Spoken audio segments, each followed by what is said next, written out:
I want to take a few minutes and introduce you to the Spartan Resilience training model. Our model is a bit different than wellness and resilience education models in other places, in that our model is centered in the idea that our individual and collective health and well-being is directly correlated with our ability to change systems of power and privilege. The idea is that we're all born into pre-existing systems that lift up and benefit some people in some social identity groups, while systematically marginalizing people in other social identity groups. These systems of oppression have direct and indirect impact on our individual and collective health. The Spartan Resilience Training Program is rooted in this truth and recognizes that our health and our well-being is intrinsically connected to our ability to collectively liberate ourselves and each other from these systems. And there's a group called Visions Incorporated that talks about the 4 levels of oppression and change. And often when people talk about the 4 levels, they talk about the oppression that happens at 4 levels. The oppression at the personal level might be the specific biases and stereotypes that a person might have. Oppression on an interpersonal level is more how we might have microaggressions, experience microaggressions when we're in the target group, or commit microaggressions when we're in the privileged group, in our interactions in our classrooms and in our workplaces. At the institutional level, oppression exists in the policies and practices and the rules that we have to follow, and that those rules were made by people in power and often don't think about or include or systematically discriminate against people in the target groups. And then at the cultural level, oppression exists in that, the dominant cultural groups in all the different social identities, they determine and communicate what gets seen, what gets talked about, what gets written in history books, what doesn't get written in history books, what's defined as beautiful or the truth or normal or right. And so, the culture gets centered on those dominant groups. And so that would be, white supremacy and things getting centered on whiteness, and research happening, to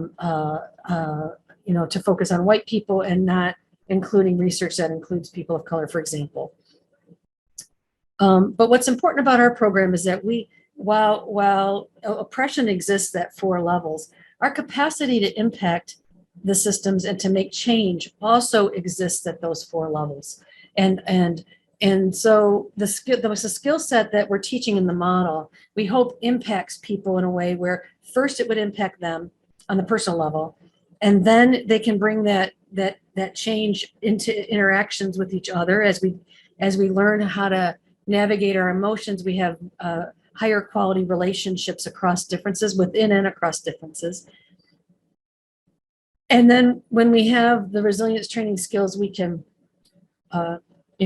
be more courageous in our institutions to name and dismantle these systems of oppression and work together to make it a fair system for everybody, to work with inclusive and to increase inclusivity and increase the safety and belonging of our workplaces. And then as we start to live and push back against some of those larger cultural norms, we actually make space for people to be free to be kind of who they're meant to be and not conform to perhaps like a gender role in that case. And so I want to just kind of show you, like, the gray screen here is just representing culture, and that there's dominant cultural messages happening historically before we even get here. And then, here we are, we're just born into those pre-existing systems, and dominant culture can like take all the possibilities that are possible for that newborn person and start to narrow them and say, this is how we're supposed to be. We first get socialized in our family of origin, then we get socialized in our communities, and then in our schools and our workplaces and culturally. And so it starts to say, this is who you have to be. And sometimes what those rules are and what we're hearing and what culture's telling us about who we are doesn't line up with our innate well-being and truth. And so our model starts with that understanding. And, you know, the core piece, the philosophical piece, is represented by the light yellow circle in the middle. And that's, we start by sharing with people, you know, basic principles about how every human being on the planet operates, and how we make up our moment-to-moment experience, our personal experience of reality. We actually make up from the inside out. And learning these principles is a major paradigm shift, because it helps you go from maybe being outside in and feeling like your every experience is created by culture. And it sort of gives you an opportunity to say, wait, that's culture. And I'm here looking at culture. I am not the culture. And so it helps people pull in and learn how to kind of stay connected with their innate health and well-being. That they even have innate health and well-being might be new to them, because like a piece of furniture that gets painted over many, many times, you can forget the beauty of the wood inside. This skill set kind of helps get culture away from us a bit, so that we can reconnect with our health and well-being, our creativity, all the possibilities of our experience. And then from that place where we're connecting and reflecting on our core beauty and strength, then the rest of the skill sets that you'll see on the diagram here are individual skill sets that we, in the model, layer on to that basic understanding, so that now you're connecting with your health and well-being, and then you're able to bring that out to culture to, first of all, give you more space to be who you are, and to create the life you want, and to have the goals you want, and to set boundaries with people, and to distinguish yourself from culture in ways that might feel really important to you, and to even, you know, check your rule book and challenge like what you've been taught, and find out that what you were taught isn't. That's like, you know, kind of becoming a witness and seeing those implicit biases. That's what this education can help do. It's like, oh, maybe it's not like this. Maybe it's out there. And so, you know, through our program, we want to provide classes and opportunities for you to do some learning in each of those smaller circles. You could see those as the theoretical framework for our model, but you could also see each of those as learning targets. And as you can see, we're open to including new things as they get discovered, or as we discover them, that fits into this. What are the skills that a person needs to be able to respond to the difficult, challenging, hard things that are happening in the world, in our worlds today, and to be able to bring value-guided behavior to those problems in a way that also protects our health and well-being, right? That's it. What if we could increase people's capacity to respond to those tough challenges with wise, value-guided behavior, while at the same time protecting and enhancing their health and well-being? And that's where the 6-word framework comes in, because when we're having that tough challenge, it doesn't mean that just because I make up my experience from the inside out, that the system isn't presenting a legitimate problem. We just need a way to relate to the problem that allows us to bring our best stuff. So the 6-word framework here again is, we're going to acknowledge what happened, or what we're up against, or what we're needing to move through. We're going to acknowledge the failure that we had, or the setback that we had, and then honor the emotions that come up for us, and not think that we need to have just one emotion, but that you know, often in a situation, I'm feeling a variety of emotions, and some of them may not even seem like they go together. Like the passing of my grandma, I felt sadness, and so I could acknowledge my grandma just died, and I want to honor that I was feeling sad, and I was grieving, but I also felt some relief, because she was a difficult person at times, and at times did things that was kind of abusive. And so I both missed her, and I was also glad that I wasn't going to have to be abused by her anymore, right? And so we just want to make space for all the emotions that we're feeling, and we want to get better at letting ourselves feel them. because when we acknowledge the situation and let ourselves feel the feeling, right, those feelings come through, inform us, and then move through. When we let them happen, we want to acknowledge and honor them. And then there's a point where, we've done that enough. People often say, when is that point? And it's like you learn to notice that you've given it good space, and it's time to release that, almost like an Etch-a-Sketch or a windshield wiper on a car, so that you can come back to your health and well-being and get grounded in that. So you want to release and relax, help your nervous system settle back down. If what you're acknowledging and honoring is traumatic or upsetting, this is a moment for you to tend to your nervous system, give yourself some comfort and some grace, and help yourself get your perspective back. And then we actually need to have you reflect on your values, which if you've never thought about your values, then it's like you can't set your compass to your values if you haven't really thought about them. And then you want to resolve to take value-guided action. We have to go through the whole framework because we really need the value-guided action. We work at an institution in the past that's had trouble institutionally with being able to acknowledge and honor things that have happened that weren't okay, and then to be able to release and relax back into our best Spartan health, right? And so that we can reflect on who we wanted to be as an institution, and then resolve to shape the Spartan experience for employees, for community, right? We want to go through the whole 6-word framework. The goal of our program is to provide access to the skill building to every Spartan everywhere. And that's because uncommon will requires uncommon skill. I just want to go back to the idea of the 4 levels and say, when you're at your personal, how the model helps you at the personal level is you're going to have more increased understanding about how we operate physically or psychologically and emotionally. And then you're going to be better able to witness yourself in motion, to take yourself off of autopilot, and to be able to see what it is you're creating, and to help yourself use the data that you're gathering in real time so that you can help yourself center and then be value guided. We're going to be helping you wake up to your habits and reactions and be able to change patterns, thought patterns, emotional patterns, and behavioral patterns that maybe aren't helpful or that overwhelm us or that take us out of alignment with our values. We want to do healing from those toxic dominant cultural narratives, rules, and beliefs and expectations. We want to strengthen our ability to tend to our own nervous system by mapping our stress response and helping ourselves have solid deactivation strategies so that when we trigger, and we will, that's how we're built, like that's a good thing because that helps us survive.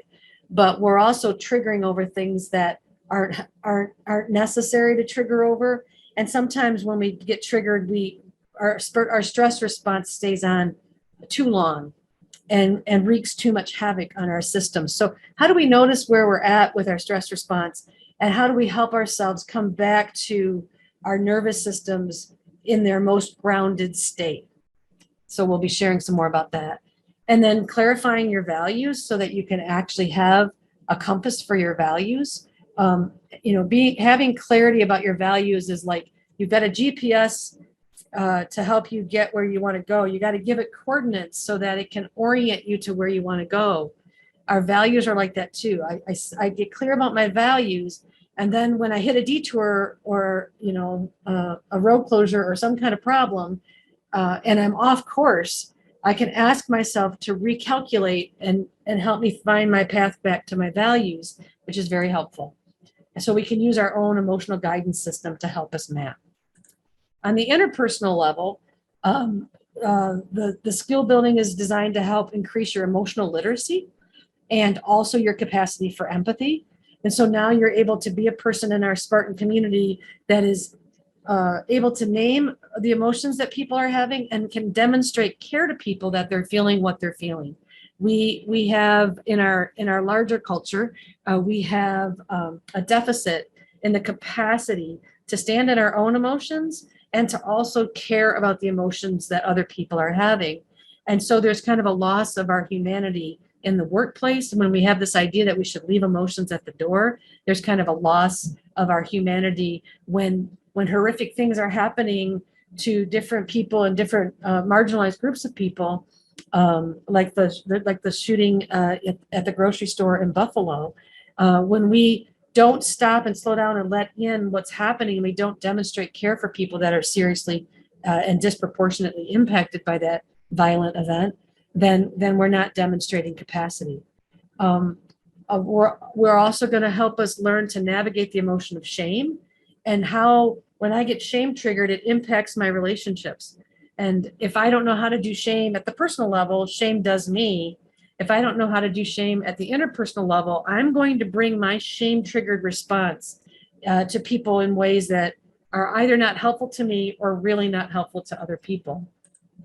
We're also going to build skills around trustworthiness, authenticity, to be able to hold ourselves lovingly accountable and to hold other people respectfully accountable for living in alignment with either our personal values or our institutional values, our stated values. We want to have integrity. We want our behavior to match up with our stated values more often. Also, the skill building helps you navigate the emotional vulnerability, which is the emotion that we experience when we step into a moment where there's risk, emotional exposure, and the not yet known. And so, good things don't happen to us if we aren't willing to feel vulnerability by stepping into a moment of risk, uncertainty, and emotional exposure, right? So when we aren't willing to be vulnerable, we can't be courageous in our personal and professional relationships. We're not willing to have conflict resolution conversations, and so then things get really out of alignment. So all of these skill sets should help you build high quality relationships within and across difference. At the institutional level, we want our Spartan community members to be really good at challenging the systems and the policies and the practices, to be able to name and work to dismantle those systems of oppression. Increase capacity for courageous leadership in these very daunting times. Increase sustainability in our activism and our change efforts. And then to also protect the health and well-being of the system change agents, the people that are trying to do DEI work, the people who are trying to do mission, vision, values, the folks that are having conversations around ethics, the folks that are doing that work also need support from our Spartan Resilience Training Program. And finally, at the cultural level, it helps us show up as daring leaders, creating culture change, big picture, challenging strict and narrow gender roles, helping more people choose to be anti-racist and to be supporting people of color in their efforts to live full and complete lives in our communities, actively pushing back about dominant cultural narratives, activism that shapes what is seen as true, normal, beautiful, and right, like courageous men claiming the right to have emotional expression when their hearts are touched, right? Or when they need support, right? Because that's an example of how the current cultural norms that sort of tell men that any emotional expression is weak prevents them from being able to talk to people when they're struggling, which also then puts them at risk for either harming themselves or being a hurting person who's hurting people, which impacts things like the school shooting recently in Uvalde, Texas. We want to also increase capacity for problem solving in real world global contexts. And that would be an example of that would be climate change, right? Like climate change, when we think about climate change, we get overwhelmed and then we go, never mind, we'll talk about it later. But what we really need and what our strategic plan says we're going to be about is bringing our wisdom and our will, our uncommon will, to the problem solving. And to do that, we have to be able to navigate our emotions. We have to be psychologically flexible. We have to be very value guided. We have to be committed to put our resources into that change effort. How this looks when you start to help a variety of people have these skills in relationship with each other is that, at the personal level, you start to learn these things. These are people learning at the personal level and then starting to have different interactions with their family and their partners and their work team. And then that changes the work team culture and increases the psychological safety. And that allows for better problem solving, more innovation, more accomplishments, more expressions of uncommon will. And this is what I would say is a picture of healthy contagion. And so how can the skill building help change a culture? That's an overview of the Spartan Resilience Training Model, and I thank you for your time.